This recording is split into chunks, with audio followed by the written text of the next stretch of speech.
أعوذ بالله من الشيطان الرجيم بسم الله الرحمن الرحيم الحمد لله الذي أنزل على عبده الكتاب ولم يجعل له عوجا قيما لينذر بأسا شديدا من لدنه ويبشر المؤمنين الذين يعملون الصالحات أن لهم أجرا حسنا ماكثين فيه أبدا وينذر الذين قالوا اتخذ الله ولدا ما لهم من علم ولا لآبائهم كبرت كلمة تخرج من أفواههم إن يقولون إلا كذبا. Sourate la Caverne, verset 1 au verset 5.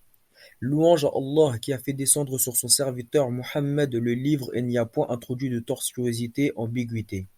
Un livre d'une parfaite droiture pour avertir d'une sévère punition venant de sa part et pour annoncer aux croyants qui font de bonnes œuvres qu'il y aura pour eux une belle récompense, où ils demeureront éternellement. Et pour avertir ceux qui disent Allah s'est attribué un enfant, ni eux ni leurs ancêtres n'en savent rien, quelle monstrueuse parole que celle qui sort de leur bouche. Ce qu'ils disent n'est que mensonge. Je vis pour la ilaha illallah Muhammadur Rasulullah et je meurs pour la ilaha illallah Muhammadur Rasulullah. Ô gens de l'attestation de foi, permettez-moi de vous ramener à l'époque du noble et honorable maître prophète Muhammad sallallahu alayhi wa sallam, à qui la lumière a été descendue sur ordre d'Allah par l'ange qui de ses ailes plie les 7 cieux superposés, Jibril alayhi salam. Ne serait-ce qu'un court instant pour vous montrer la détermination qui enjolivait le cœur de ces nobles compagnons à mourir pour Allah. Lorsque Abu Bakr envoya Khalid ibn al-Walid surnommé l'épée de Dieu au front perse, il envoya donc une mise en garde contenant un message clair au roi perse qui se nommait Kisra.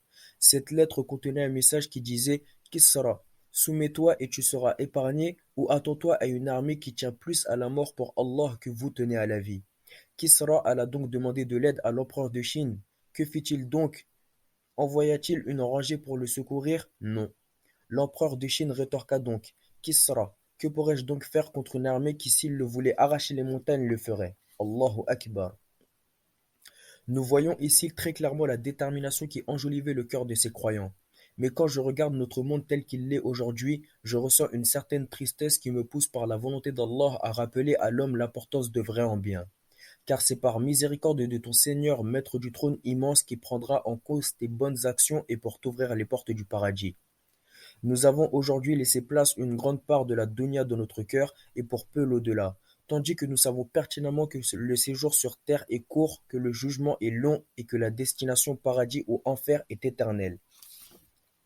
Qu'en est-il donc de la parole d'Allah le Très-Haut quand il dit dans le Coran, sourate Muhammad au verset 15, voici la description du paradis qui a été promis aux pieux, il y aura là des ruisseaux d'une eau jamais malodorante et des ruisseaux d'un lait au goût inaltérable et des ruisseaux d'un vin délicieux à boire, ainsi que des ruisseaux d'un miel purifié et il y a là pour eux des fruits de toutes sortes, ainsi qu'un pardon de la part de leur Seigneur.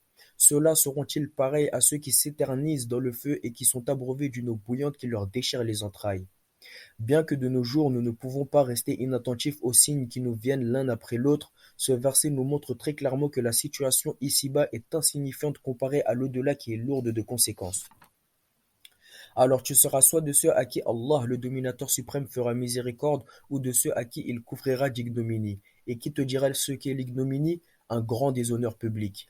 J'aimerais mettre un point là-dessus, car nous sommes toutes et tous pécheurs, mais le meilleur des pécheurs est celui qui se repent, car moi-même je ne suis pas parfait. Je n'ai donc aucune autorité sur vous, si ce n'est que je ne peux que vous rappeler, et si Allah te guide vers cette vidéo, c'est qu'il y a pertinemment une raison. Car Allah est Al-Hakim, le sage, et il ne fait pas une chose sans qu'il y ait une sagesse derrière.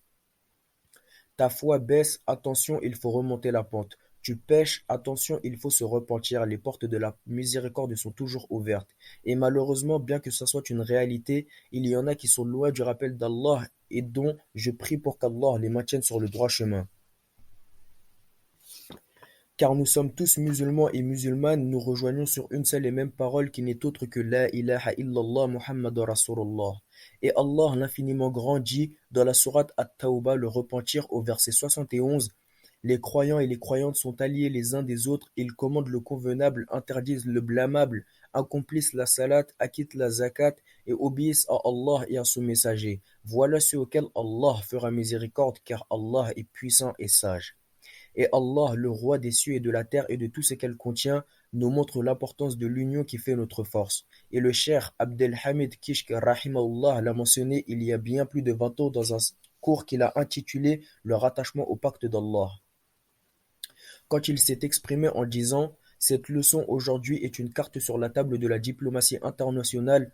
Aujourd'hui, la colonisation de l'Est et de l'Occident joue un jeu. Il s'agit de diviser les têtes du commandement des groupes pour négocier avec lui et créer ainsi des divisions au sein des responsables musulmans.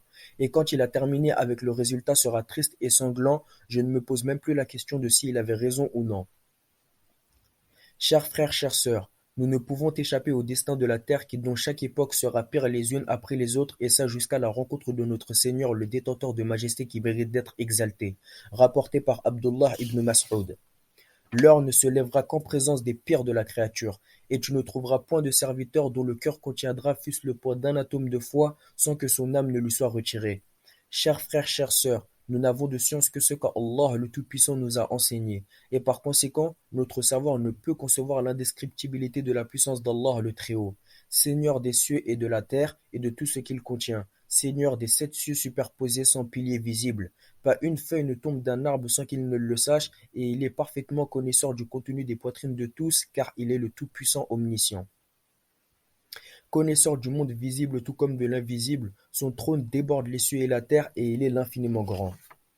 Allah le Très-Haut nous dit dans la lumière qu'il a fait descendre sur notre noble et maître prophète Muhammad sallallahu alayhi wa sallam dans la sourate La Caverne au verset 47, le jour où nous ferons marcher les montagnes et où tu verras la terre nivelée comme une plaine et nous les rassemblerons sans en omettre un seul. Chers frères, chères sœurs, seras-tu donc prêt à rendre compte de tous tes actes? Le séjour sur terre est court, le jugement est long et la destination finale est éternelle. Prenez donc un instant dans votre journée pour demander pardon à Allah, car celui qui fait le bien fût-ce le poids d'un atome le verra, et celui qui fait le mal fût-ce le poids d'un atome le verra. Et chacun recevra donc sa pleine et vraie rétribution, et Allah est prompt en compte. Et il s'est interdit l'injustice. Ainsi il est le tout miséricordieux, le très miséricordieux. Ne désespérez donc jamais, peu importe votre situation religieuse, demandez toujours pardon et ne lâchez jamais la prière, car si cette dernière est bonne, le reste de nos actions seront prises en compte, et si elle ne l'est pas, le reste de nos actions seront nulles. Rapporté par Tabarani et authentifié par Cheikh Albani dans Sahih Targhib, numéro 376, tout en sachant que la prière est la première chose sur laquelle on sera jugé. Chers frères, chères sœurs, je demande à Allah que ce rappel soit bénéfique pour chaque personne qui la visionnera et pour le plus grand nombre. Qu'Allah nous pardonne, qu'Allah nous fasse miséricorde et nous compte parmi les gens du paradis et qu'il place l'amour de notre honorable et bien-aimé, celui qui n'a cessé de pleurer au point de verser des larmes auprès d'Allah pour espérer notre place au paradis, le meilleur homme ayant marché sur cette terre, Muhammad sallallahu alayhi wa sallam, et ainsi je vous dis, Assalamu alaikum wa rahmatullahi wa barakatuh.